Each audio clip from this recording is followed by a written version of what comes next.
that's sealing. No one else has to know but God, and he seals them. And he seals them for his purpose to keep them set apart. But the point is that he never seals them in the idea of their a specific skin color, because there's nothing there that says that they're a specific skin color. You're inserting the idea of specific skin color into the text when it's foreign to it. But let's look at Genesis 50. So I imagine you're going to look at where the Canaanites said, oh, the Egyptians are in mourning, and you're under the assumption that that means, oh, he was talking about the people. But this is the part that folks from your side don't bother to look at. We should read from verse 1. Then Joseph fell on his father's face and wept over him and kissed him. And Joseph commanded his servants, the physicians, to embalm his father. Question. Joseph was what in Egypt? He was a vizier, right? Over Egypt, correct? Second in command, right? After the Pharaoh, correct? Right. Were the physicians Egyptians? Yes. Okay. So the physicians embalmed Israel, i.e. Jacob. 40 days were required for it. For that is how many are required for embalming. And the Egyptians wept for him 70 days. Were these the literal Egyptians weeping for him? Well, it says the Egyptians. I don't. Okay, the Egyptians, because he was a vizier there, right?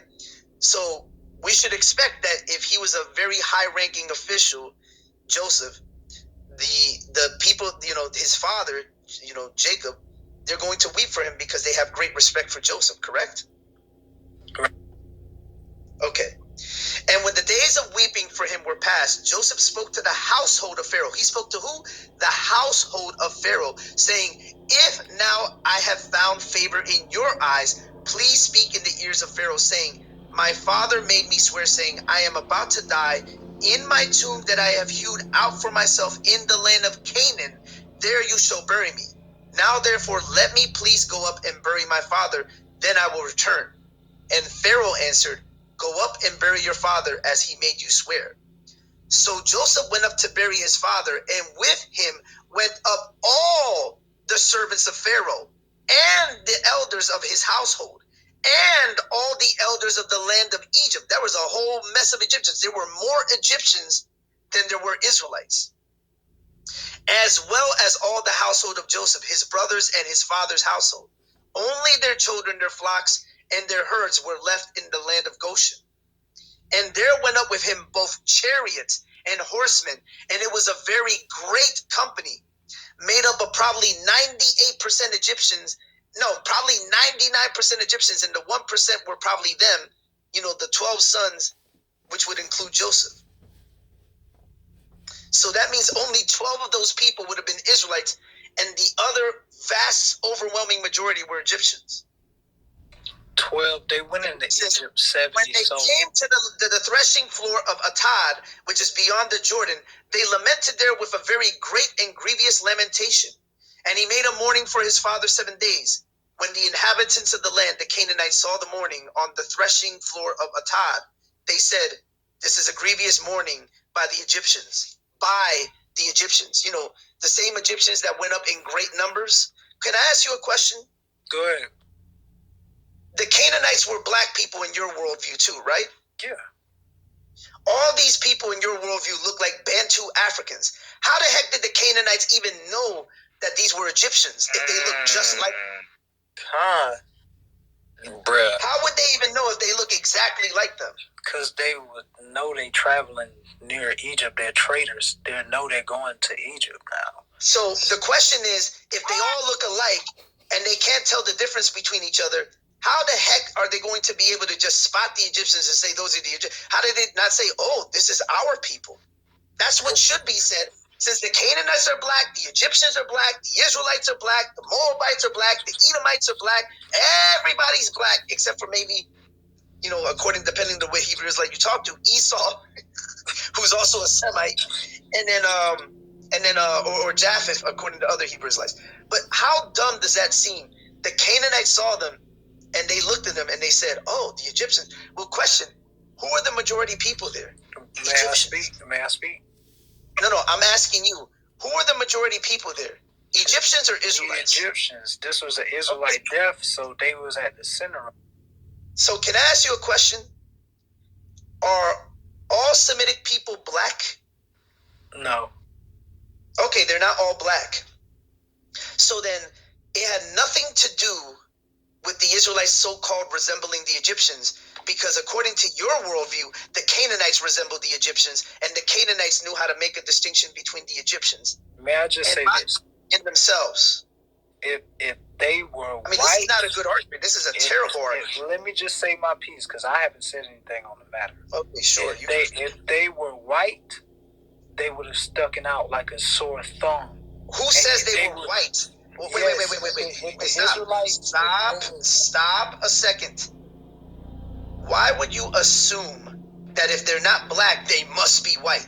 Like, do you think the world is like the pages of a book, black and white? Like when people are not black, they must be white. Like you. Brother, so in other words, sorry, but the Jews I see today. No, sir. Can I ask you something?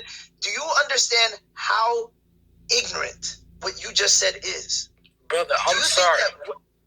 Do you realize that being black does not automatically make you white? You know that, right? Brother, the Jews that we see today are fairly... Who was talking about the Jews that we're talking about today? We're talking about back then. Let me ask you something. When did the color change? I'm gonna cut you. I'm gonna cut you bad right now. Have you ever looked at the tomb of Reckmeyer? Nope. That's R-E. That's R-E-K-H-M-I-R-E. Have you ever seen the tomb of Reckmeyer? I'm asking you a question, Zacharias. I'm sorry, brother. Never have I seen it. Okay. On the wall, Reckmeyer, you have the people of Aram. Can I ask you a question? Why are the people of Aram on the tomb of Reckmeyer depicted with pink skin? Can you explain that to me? And I can literally PTR it directly from the wall. And don't try to argue and don't try to argue and say that, that was whitewashed, because you still have brown people on the wall. But the people of Aram, who are Semites, are depicted with pink skin. Now, am I saying all the Semites have pink skin? Of course not. But those specific people have pink skin, and they're Semites. So is it impossible to have people with pink skin in that region? I'm not saying all the Semites are black. I'm not even saying all the Israelites are black. That's what I keep saying. Okay, so all the Israelites are not black. I wouldn't even say the majority are black. Then the question is, why are you making this bad argument? They went there with the Egyptians, and for the sake of argument, the Egyptians weren't all black. Egypt was a multicultural metropolis. The fact that Joseph could even become vizier in Egypt proves that it was a multicultural metropolis. If a person lived in Egypt and they had families in Egypt and they married with the Egyptians, they were Egyptians. Just like today, when you naturalize yourself and you become a part of a nation. Egypt was filled with Syrians, Canaanites, but it also had Cushites, and it literally had Libyans. You had all these different people living with the people of Egypt there, the native people. Bro, this is why we have to have understanding of history, and we cannot make jumps in logic. Like, for example, you tried to run to Genesis 50, and there's nothing there saying that the majority of the 12 sons are black, or even majority black. There's nothing there saying that. Brother, you negated the fact that I said that they were white. The travelers would immediately said, hold up, those are Israelites there. If they were because the argument isn't that the Israelites are white. Listen to me. The Israelites, just so I'm going to prove a point to you. Do you know that in the Mishnah, the Jerusalem Mishnah, in Negaim 2:1, it says the Israelites are the children of Israel are neither black nor white, but in between, like the boxwood. So they're not white, but they're not black. And we actually have evidence of this when you look at the Dura Europos frescoes, where you have the Israelites looking very mixed up, very mixed. Now, people are going to argue and say, well, that was later on in history. Well, here's the thing. On the tomb of Reckmeyer, the depictions on Reckmeyer's tomb, we have those depictions from roughly around the same time that you have people of Israel probably living in Egypt or around the region, depending on what model we go with. And you have pink-skinned Semites on the wall. If we have pink-skinned people of Aram, we very well may have had pink-skinned Israelites, along with dark-skinned Israelites, Israelites with all different kinds of shades, Israelites that had already intermarried with the people of Ham, and Israelites who had intermarried with the people of Shem in that land, and the people of Japheth, because you had people of Japheth that had migrated into that land. And we notice, given the DNAs, the various DNAs that you find amongst the mummies in Egypt, you find R1b, that's European, and you find it there in Egypt.